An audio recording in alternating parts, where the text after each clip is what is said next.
Assalamualaikum warahmatullahi wabarakatuh. Halo Sobat Harmul, kembali lagi dengan saya Ulfah Mawalatul Khairiyah di podcast EduTalk Rumah Sakit Harapan Mulia. Oke, di podcast kali ini saya ditemani dengan narasumber yang keren dan tentunya luar biasa, yang dimana kita akan membahas hal yang tidak kalah menarik juga. Tapi sebelum itu ada satu hal yang harus kita tahu, bahwa pada aspek ini tidak mengenal usia, tidak memandang jenis kelamin, dan juga tidak memilah-milih kepada siapa akan kena. GERD dan anxiety menjadi dua hal yang sangat menakutkan dan membahayakan bagi siapa saja. Bahkan tidak jarang nih Sobat Harmul, bahwa GERD dan anxiety disebut sebagai lingkaran setan. Mengapa demikian? Nah, kita akan bahas tuntas bersama narasumber yang sangat luar biasa, yang sudah berada tepat di pinggir kiri saya. Halo dok. Halo. Boleh disapa dulu Sobat Harmulnya? Halo Sobat Harmul, perkenalkan saya Dr. Muhammad Rifandio. Saya dokter spesialis penyakit dalam di Rumah Sakit Harapan Mulia. Baik, terima kasih dok. Ketika kita hari ini berbicara perihal GERD dan anxiety, sebetulnya GERD itu apa sih dok? Dan kenapa disebut sebagai lingkaran setan antara GERD dan anxiety ini? Baik Mbak Koi dan Sobat Harmul ya. Jadi sebelum kita berbicara lebih lanjut, kita harus paham dulu apa itu GERD. Jadi GERD itu sebenarnya adalah suatu singkatan di mana kepanjangannya adalah Gastroesophageal Reflux Disease ya. Itu terjadi akibat adanya suatu kelonggaran ya sphincter. Sphincter itu semacam keran di ujung lambung, di mana ketika terjadi kelonggaran tersebut memungkinkan untuk asam lambung itu naik ke atas ya. Ke atas itu kemana? Esofagus atau saluran makan ya, bagian atasnya. Nah, kalau asam lambung itu kan sebenarnya tempatnya berada pada lambung saja. Kalau dia berada di tempat yang lain, dia akan menimbulkan reaksi peradangan ya. Jadi GERD itu adalah naiknya asam lambung ke saluran makan bagian atasnya ya. Kemudian kenapa dia berhubung dengan anxiety? Nah, atau lingkaran setan. Jadi begini, asam lambung sendiri itu produksinya bisa dipengaruhi oleh kecemasan kita juga. Jadi ketika kita cemas, maka ada hormon yang berlebihan juga produksinya, yaitu salah satunya adalah kortisol, di mana ketika kortisol itu meningkat, maka produksi asam lambung itu juga akan berlebihan. Dan ketika produksi asam lambungnya berlebihan, otomatis akan menimbulkan reaksi peradangan ya. Jadi itulah kenapa GERD dan anxiety ini bisa berhubungan ya. Oke, baik dok. Berarti memang ada saling keterikatan nih antara GERD dan anxiety.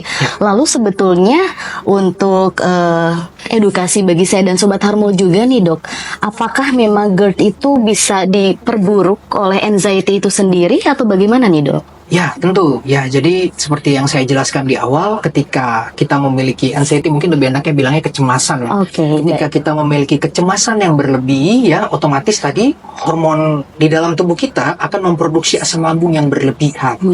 Dan ketika asam lambung itu berlebihan, maka memungkinkan untuk terjadinya peradangan pada sphincter esofagus atau keran di ujung lambung tadi. Nah, ketika itu meradang secara terus-menerus, ya, pastinya asam lambung akan naik ke saluran makan bagian atas yang menimbulkan reaksi nyeri, rasa dada seperti terbakar.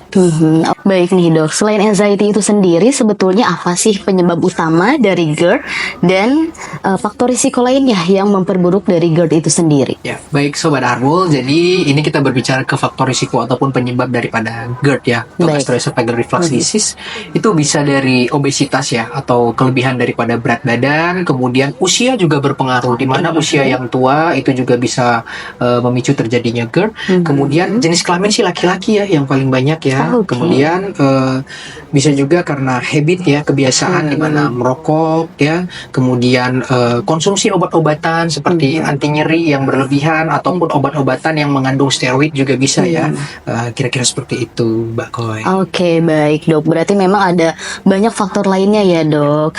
Oke, dan ini cukup menarik nih dok, karena memang dari GERD itu sendiri sebetulnya kalau misalnya posisinya agak cukup memburuk, itu bisa menimbulkan komplikasi nggak dok? Ya, jadi komplikasinya bisa. Oke. Ya, nah yang komplikasi yang bisa terjadi itu apa? Ya mungkin terjadinya peradangan pada saluran pernafasan ya. Kemudian bisa juga pada telinga, kerasa berdenging ya, kemudian batuk kering ya. Oke. Kemudian yang paling parah bisa terjadi yang namanya Barrett esophagus ataupun terjadinya peradangan pada sel-sel esophagus atau saluran makan bagian atasnya ya. Dimana kalau ini terjadi secara terus-menerus bisa menyebabkan terjadinya pertumbuhan sel yang tidak terkendali atau kanker.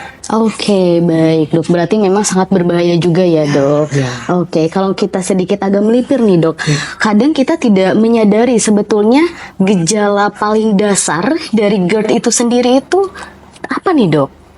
Ya, gejala yang paling dasar yaitu nyeri di ulu hati yang pasti. Oke. Kemudian ada rasa panas di dada atau seperti terbakar ya.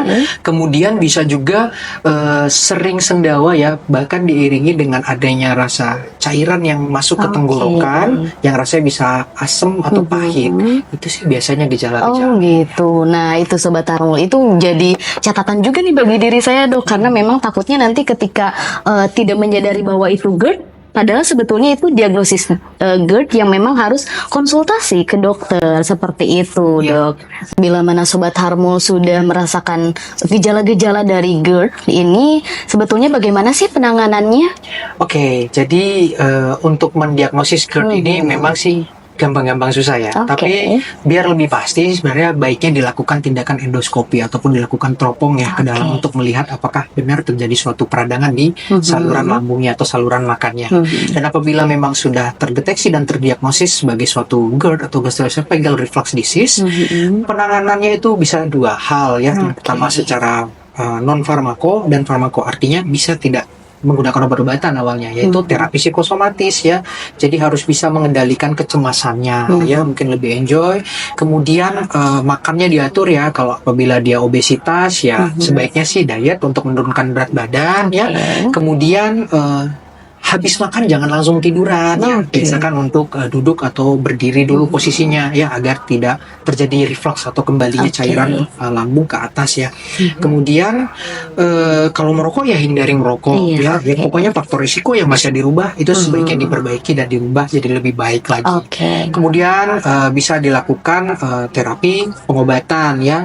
Golongan-golongan obat yang diberikan ya golongan PPI atau proton pump inhibitor ya, ataupun ada golongan-golongan lain yang memang diperlukan. Dan sebaiknya jangan self-diagnose atau mengobati diri sendiri. Sebaiknya kontrol ke dokter untuk menangani penyakitnya ya. Karena kalau self-diagnose kan penyakitnya belum tentu ya benar suatu GERD ya. Harus dipastikan itu dulu sebagai suatu GERD dan diobatin oleh dokter. Oke, baik dok. Jadi memang pengobatannya tidak sesederhana itu ternyata ya dok. Iya, oke baik nih Sobat Harmul. Untuk kita dan Sobat Harmul yang memang sedang berjuang sama-sama di GERD dan anxiety ini, untuk diingat baik-baik juga. Dan untuk kita nih dok yang memang sedang berjuang di tahap ini, kira-kira apa nih satu saran atau satu pesan untuk kita yang sedang berjuang nih dok? Bila memang Sobat Harmul merasa punya gejala yang mengarah kepada GERD dan anxiety ini, jangan self-diagnose, jangan mendiagnosis diri sendiri dengan cara googling ya. Harus konsultasikan ke dokter atau orang yang memang berkompeten. Karena GERD dan anxiety itu tidak sesederhana itu ya. Bila memang dibutuhkan, bahkan sampai ke terapi psikosomatis atau membutuhkan psikolog ataupun psikiatri nantinya. Jadi sebaiknya kontrol dan periksakan dirinya ya. Oke, baik. Sangat mindfulness banget ya Sobat Harmul untuk saran dari Dr. Ivandio ini. Oke, dan Dr. Ivandio, terima kasih banyak nih sudah bersedia untuk berbincang perihal GERD dan anxiety ini. Semoga nanti di podcast selanjutnya kita membahas topik yang sama-sama tidak kalah menarik ya dok. Oke, baik. Terima kasih Sobat Harmul atas perhatiannya. Sampai jumpa di podcast EduTalk. Terima kasih Dr. Ivandio. Sama-sama. Wassalamualaikum warahmatullahi wabarakatuh.